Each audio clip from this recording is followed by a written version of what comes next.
Good Monday morning. Here's Kramer's Corner with daily technical updates. Sorry, I was away Thursday and Fridays, but I was traveling with clients. So let's start with S&P 500 as usual. Very nice close Friday, almost 1% higher on S&P. It has now reached 200%, or the same size as this couple and handle, bottom and reversal. And we are looking higher towards, it seems like if we are just expanding a little bit and zooming in on here, 5,200 maybe, but 200% of this little correction here is 5,175. So we could move higher here in coming days. We're still above the rising trend line. So for now it looks quite okay, but we still have massive divergence on the RSI. Interesting to see that it actually closed above its falling trend line. If it can move higher in coming days, then there is further potential. But we look very stressed, as I've been saying a few times. However, we are still in an uptrend. We should trust that. We have the Nasdaq 100 reaching 138.2 projection of this correction here. Should we have a look at 18,500? For now, it doesn't look toppish, other than we still have the RSI divergence on the daily. Weekly, also a little bit stressed, but we are reaching 786 projection of this or extension of this couple and handle-like pattern. EUROSTOXX 50 also higher, still above the steep rising trend line here. We are fairly stretched, but as you can see, we despite having some divergence on the RSI, which is indicating imbalance, we are very close to cancel that, and a little bit higher than it could cancel it. If we look at the weekly, there's no RSI divergence, so it is indicating higher levels. Should we have a look at 5,000? It is not unlikely, but again, we are very stressed, and suddenly we could see a correction kicking in. DAX. If we can get a chart here, yes, here we are, above the 200% of this correction there. So let's remove it a bit so we can have a better clear view. Here on the weekly, no divergence, indicating, despite we are probably having a correction fairly soon, as it looks quite toppish here on the daily, as you can see. But weekly reached 161.8 projection of this larger correction we saw in Q3, Q4 last year. 18,000. It seems likely to be reached. When is, of course, always a question of time, but looks fairly strong to the upside. The Amsterdam index, AEX, which we are looking at here, is starting to take out these peaks here from about a week ago, breaking the falling trend line on the RSI despite having some divergence.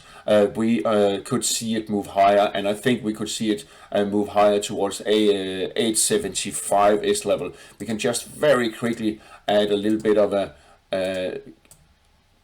Fibonacci there to that one, so we have an idea. It could be around 870, 875. Skipping the Belgian money today because it's so boring, doesn't do anything really.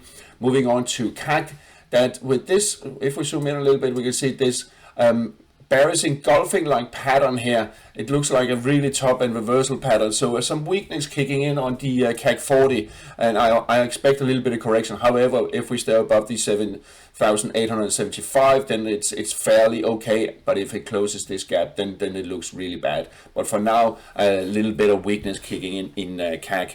The SMI from Switzerland, still room up to around 11,600. I wouldn't be surprised to reach that, but it seems to be taking some time. It's not the strongest market at the moment, but we do have some room up to that level.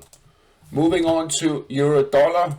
It seems being stuck a little bit range bound with a floor here around 108. We saw it testing a couple of times here end of last week, just dipping a few cents below. 109 is the key resistance, and then we also have the cloud, but 109 is the key resistance that we could test in the next couple of days, but we still have negative RSI, so it is pointing to lower levels, but it's not that convincing. We also have the 100 moving average coming up, taking out the 200, so maybe we could turn the tide and start moving higher here. 109, look out for that level. Moving on to cable, sterling dollar. It's an old habit to say cable, that's what we called it. 127, could it be tested once again? We're still a negative sentiment here on the RSI, but it seems like it's really having a go. We have 100 moving average rising, and also the 200 rising, and we could see what we call a gold cross here the next couple of days around 126. So that gives an underlying bullish sentiment on cable there. So I think 127 will be tested. The dollar yen is struggling a little bit. We dipped below while I was away, below the 149.75, almost down to around 149. So trading sideways in this range a little bit, can't really make up its mind. Will it move higher, or will it start sliding lower? It's a little bit up in the air, but I would say if it takes out the 149.20 from the lows here the other day, or the uptrend will resume above 150 spot 90. Well, that is the level to look out. The levels to look out for. Euro yen bounced a little bit, and it seems like it's now resuming uptrend after testing 161.85 around that level where we had some resistance and now support. And I think we'll see Euro yen moving higher here in the coming week or so. Aussie yen. Can't really find out what it wants to do, but we also saw a correction there down to almost 50% of this uptrend. I would have expected dipping down to the 61.8 here at 96.86, but it didn't really do that, and I think we'll see it resuming uptrend here in coming days. RSI in a bullish sentiment, potential to move higher, no divergence at all, so it is indicating higher. Dollar Canada trading this rising wedge-like pattern, as we can see here. 100 moving average giving some support, resistance at 136.24. I think it will be tested here the next couple of days, but it doesn't look that convincing. So we could see a bearish breakout right there. Aussie dollar. 65.20 around that's really the level to hovering around at the moment.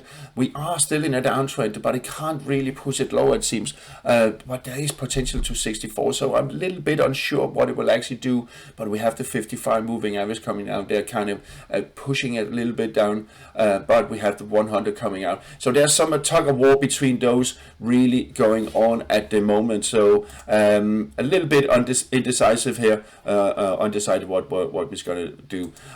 Moving on to finally the dollar index for the day. Here we are. Also, it points it all over the places. I mean, we are in a corrective phase, but the RSI is in a positive sentiment.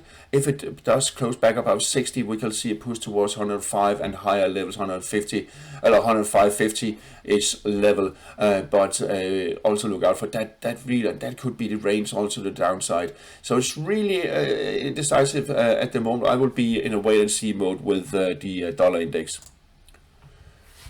Commodities. Gold has been on the move.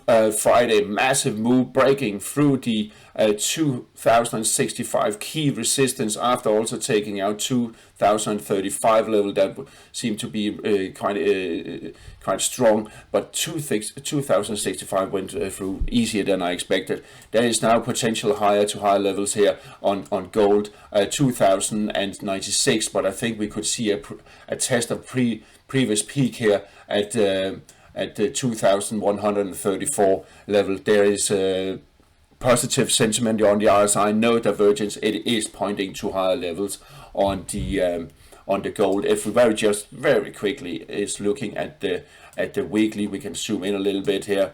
Let's see. 2132.34. Sorry. I think we will see it being tested. Positive RSI, no divergence. We could see higher levels on gold in coming weeks. Won't be without a struggle though, but still, it really has changed the picture with the break of 2065. Silver, on the other hand, is still struggling. It needs to break above 23.5 just to establish a bullish trend. But if it does close above, then we actually have a bullish trend. Then there could be a little bit of resistance at the cloud here, but still, then it also moving with gold higher. Moving on to the energy market, where we also have some interesting breaks here on the WTI, closed above 97.75. took out these resistance levels, really key. We have now confirmed an uptrend. Next resistance around 82.5, but I think there's potential up to 84 and a change, possibly a little bit higher here in coming weeks. We are in a bullish sentiment also there. Really not much to say about that and bullish trend. On the other hand, Brent oil still struggling, needs to close above 84.75, but let's see. I think it will do that. We are in a positive sentiment, no divergence. We should see it push higher. What has been interesting on the Henry Hub gas? We talked about it last week that it could bounce to around $2. We are very close to that 192. We reached that level here last week at the 61.8 retracement of this last leg down. We could still see a move up to around $2 before I think we will see a downtrend resuming, but we could also see it here. So a little bit of a key interesting level. I don't think we will see it above 216. And finally, excuse me, and finally the US 10-year yields that actually closed below 4.20 Friday, now trading back above. I don't think we will see a test of 411 minor support down here, but it's not completely out of the question, but we are in a positive sentiment, so maybe it's just a fall break. What is also interesting to see is that we have the 100 moving coming down, kind of putting a lid on, but then we have the 200 coming up there, giving some support, and we have the 55 down here. I think we will see it being range bound, US 10-year yields being range bound between these two moving averages, just spiking a little bit outside, but in general I think we'll see it being range bound here for the next week or so. All right, that's all for today. Have a nice day. Talk to you again tomorrow. Happy trading.